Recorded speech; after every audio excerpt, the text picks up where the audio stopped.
고린도전서 11장 17절부터 26절 말씀 함께 봉독하겠습니다. 시작. 내가 명하는 이 일에 아니하니 이는 너희의 모임이 유익이 못되고 도리어 해로움이라. 너희가 교회에 모일 때에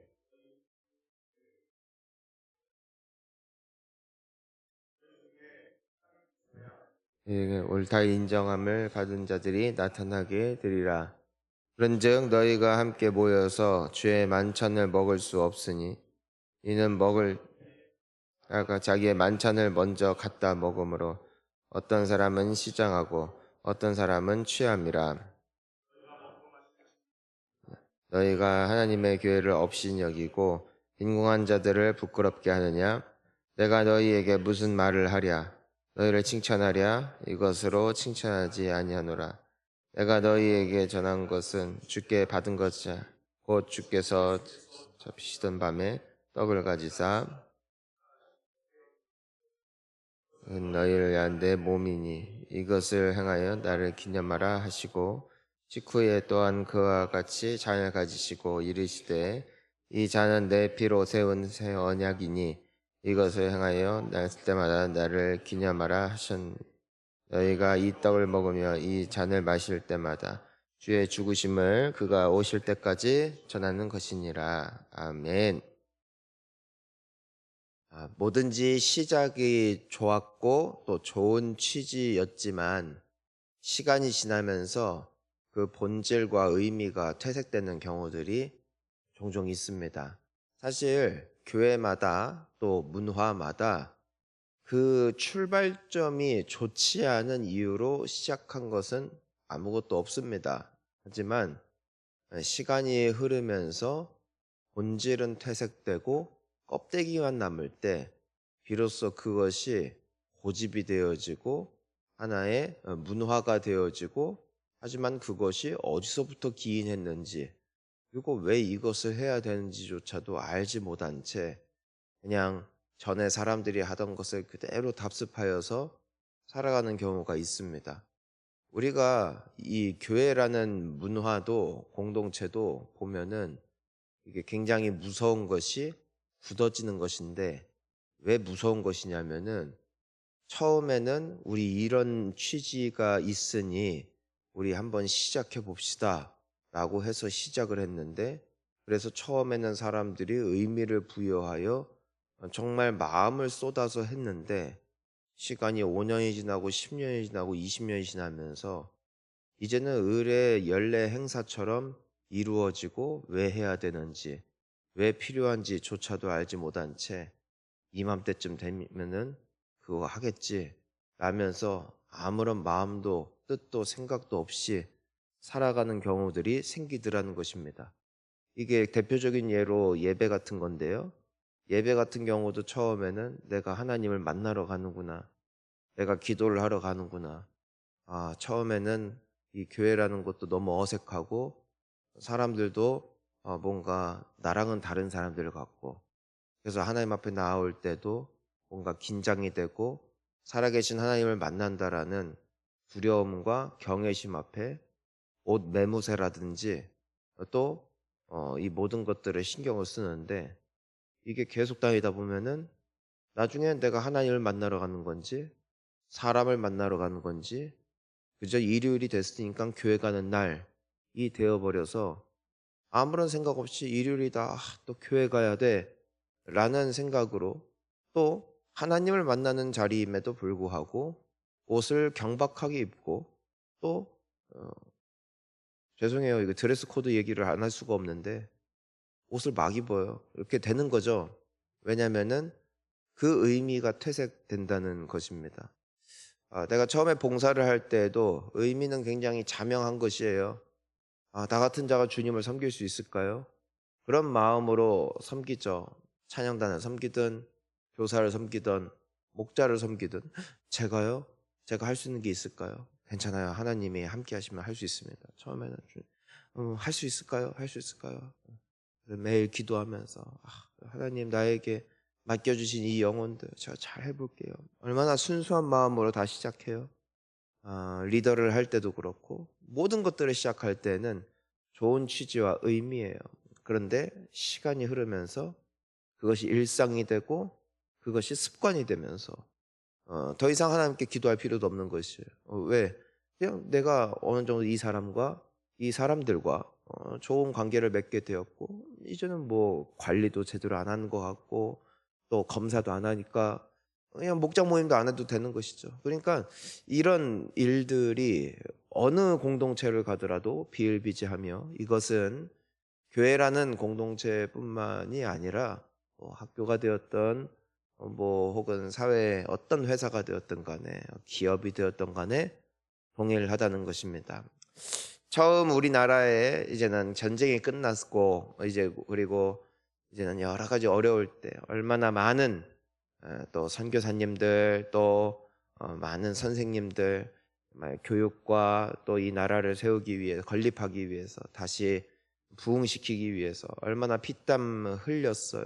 그래서 우리가 걷고 있는 이 길, 우리가 타고 있는 차, 우리가 쓰는 모든 생활용품, 우리에게 있어서 너무나 평범해서 이것이 없는 것이 오히려 이상할 만큼의 어찌 보면 풍요로운 삶을 살아가고 있는데 그러다 보니까 감사가 없어지고 또 고마움이 없어지는 것이죠. 우리가 어떻게 이 시대를 살아가고 있는 것인지 역사를 잃어버린 민족에게는 미래가 없다고 하는 것이죠.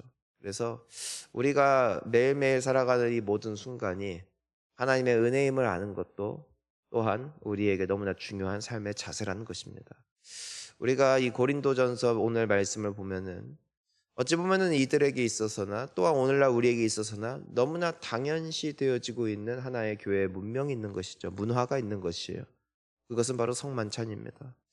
오늘날에는 이 성만찬이 작은 떡 혹은 빵 혹은 뭐 이거 뭐 빵인도 아니고 과자도 아니고 부스러기도 아닌 조그만 거 씹어 먹든지 빵 한 조각 먹고 포도주 한 잔 먹고 끝내는데 이렇게 되어지는 데는 나름대로 다 유래가 있는 것이에요. 유래가. 처음에는 성만찬을 할 때 생각을 해보세요. 예수님과 제자들이 가졌던 첫 성만찬, 바로 우리가 익히 알고 있는 최후의 만찬이잖아요. 예수님께서 십자가에 달려 죽으시기 바로 전날에 예수님께서 제자들과 함께 먹었던 만찬이 곧 성만찬이었어요. 그러니까 우리가 오늘날 거행하는 예식처럼 떡 한 조각 조그만 거 한 입, 그리고 포도주 조그만 거 작은 잔으로 한 잔, 그렇게 하고 끝나고 배가 고파서 쩔쩔매는 것이 아니라 잔치였단 말입니다. 마지막 밥이니까 나름대로 융숭하게 차렸단 말입니다. 그래서 초대교회는요, 성만찬을 오늘처럼 안 했어요. 하나의 식사 문화였다고요.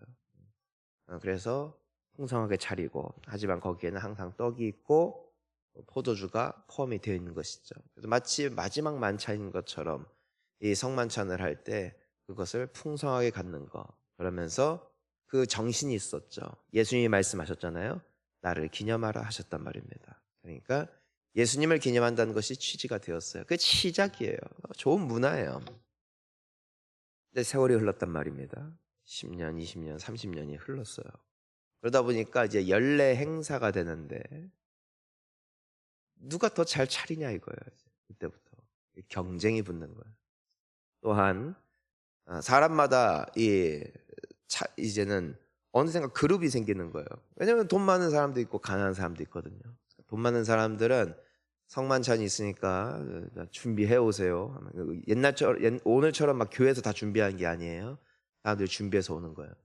그러면 이제 서로 끼리끼리 모이는 거죠.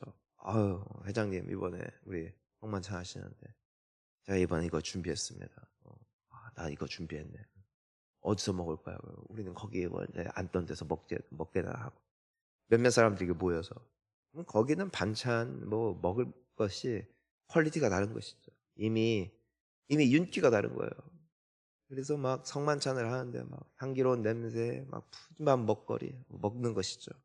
근데 거기에는 어떤 사람들도 있는 것이에요. 가난한 사람들도 있는 것이죠. 모여서 그냥 진짜 빵 몇 개, 그냥 포도주도 제대로 된 거 없어서 아주 값싼 거 그냥 내다 버릴 만한 거 해가지고서 먹고. 그래서 끝나고 예배를 드리던 예배를 드리고 먹던 간에 이 성만찬이 끝나면은 그 부요한 사람들은 술에 취해 있고 배가 땡땡 불러가지고선 그냥 허허 웃고 있고, 가난한 사람들은 배를 움켜쥐고 있고, 그것이 변질이었습니다. 그러니까 처음부터 그런 취지가 아니라 시간이 지나면서 뭐가 없어졌다는 것이에요. 그 정신이 사라지니까 이제는 성만찬이 부담이 되는 거예요. 가난한 사람들에게 있어서는. 그리고 부유한 사람들에게 있어서는 어떻게 하면 생색날까, 어떻게 하면 사람들한테 욕먹지 않고 부러움의 대상이 될 수 있을 만큼 우리가 잘 먹을 수 있을까. 그러니까 오늘 17절이 있는 거거든요. 우리 같이 17절 볼까요? 내가 명하는 이 일에 너희를 칭찬하지 아니하나니 이는 너희의 모임이 유익이 못되고 도리어 해로움이라. 그리고 18절 19절부터 쭉 보면은 먼저 너희가 교회에 모일 때 너희 중에 분쟁이 있다. 어느 정도 믿거니와, 그러니까 막 갈라진 거예요. 지금 가난한 사람, 부유한 사람, 중산층 뭐 이렇게 다 갈리는 거예요. 너희 중에 파당도 있고. 그러니까 21절을 보세요. 주의 만찬을 먹을 때 20절처럼 너희는 먹을 수가 없다. 왜 그래요? 21절에 이는 먹을 때에 각각 자기의 만찬을 먼저 갖다 먹음으로 어떤 사람은 배고프고, 그리고 어떤 사람은 취해 있고 엉망이죠 지금. 그러니까 너희들이 뭐 22절 보면은 너희들이 뭐 집이 없냐, 지금 하나님의 교회를 업신 여기냐, 칭찬 못한다. 그러니까 정신을 완전히 잊어버렸다 이거예요. 여러분, 우리가 새벽 예배에 나와 함께 기도해요. 우리가 말씀을 들어요. 취지가 있어요. 이유가 있어요. 어떤 이들은 왜 말씀을 듣는지도 몰라. 야, 새벽 기도 가서 그냥 기도만 하러 난 가고 싶은데 왜 찬양을 불러? 왜 설교를 들어야 돼? 나는 그래서 어떤 분들은 일부러 설교 끝날 때 와. 모든 취지와 의미를 잃어버린 거예요. 여러분, 예배 자체의 행위가 뭔 줄 아십니까? 하나님을 만나는 겁니다.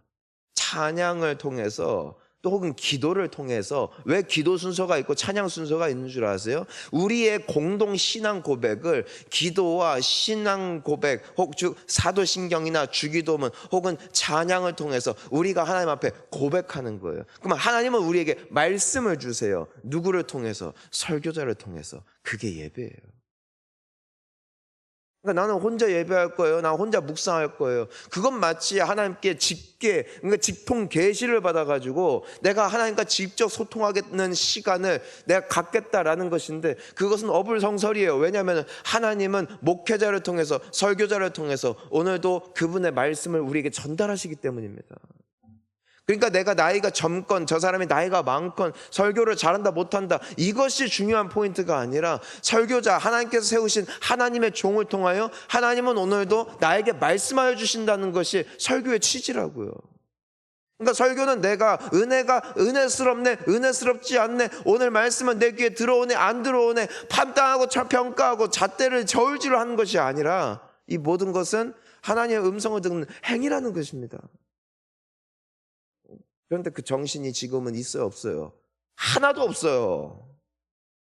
그러니까 어느 교회 말씀이 좋대, 어느 교회에 은혜가 된대, 어느 교회에 막 이런 역사가 나타나는데 완전히 그냥 무당이나 신접한 사람을 취급하는 것처럼, 그리고 어떤 뛰어난 강연이나 뭔가 뛰어난 그 스피치를 듣는 그런 사람들처럼 좋은 설교, 은혜가 되는 설교, 감동이 되는 설교에 사람들이 이제 거의 그거에 맞춰져 가지고선 이것이 진리냐 아니냐 이런 관심이 없어요. 내 마음을 울리고 나의 눈물이 나고 나에게 힘이 되어지면 그것이 좋은 설교이고, 뭔가 무겁고 나에게 부담이 되어지면 그것은 안 좋은 설교이고.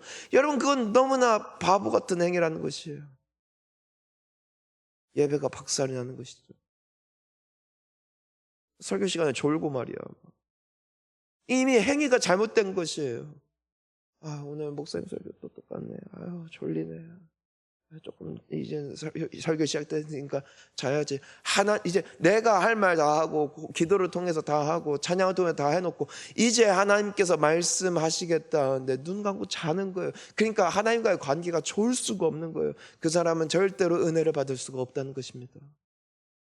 신령과 진정으로 예배함이 회복돼야 될 줄 믿습니다. 우리는 항상 본질을 깨달아야 돼요. 지금 이 고린도 사람들을 보세요. 본질을 완전히 잊어버리고 맨날 먹고 마시는 것에 그냥 그것에 혈안이 돼가지고선 본질조차 잊어버린 거예요. 그러니까 바울이 기어이 설명을 하는 거예요. 23절부터 말하잖아요. 이 모든 게 뭐냐? 주님이 잡히시던 그 밤에 떡을 가지사 축사하셨고 떼어 이르시니 뭐래요? 이것은 너희를 위하는 내 몸이니 이것을 행하여 나를 뭐하라고 했어요? 기념하라. 그러니까 이게 니네들이 원래 하는 거다. 니네들이 먹고 마시고 배부르고 너희들의 부유함을 뽐내는 자리가 아니다 말입니다. 이 말을 하고 있는 것이죠. 25절 읽습니다. 식후에 또한 그와 같이 잔을 가지시고 이르시되 이 잔은 내 피로 세운 새 언약이니 이것을 행하여 마실 때마다 나를 기념하라 하셨으니. 그러니까 예수님은 이 떡을 떼셨고 잔을 마신 것은 이렇게 먹고 마시는 게 그게 아니다. 기념하기 위한 것이고 그분의 십자가의 사랑, 나를 위해 찢긴 몸, 나를 위해 흘린 피를 기념하는 자리다. 너희들 완전히 본질에서 벗어났다. 사랑하는 성도님 여러분, 우리에게 익숙해진 교회 생활 되지 않기를 축원합니다.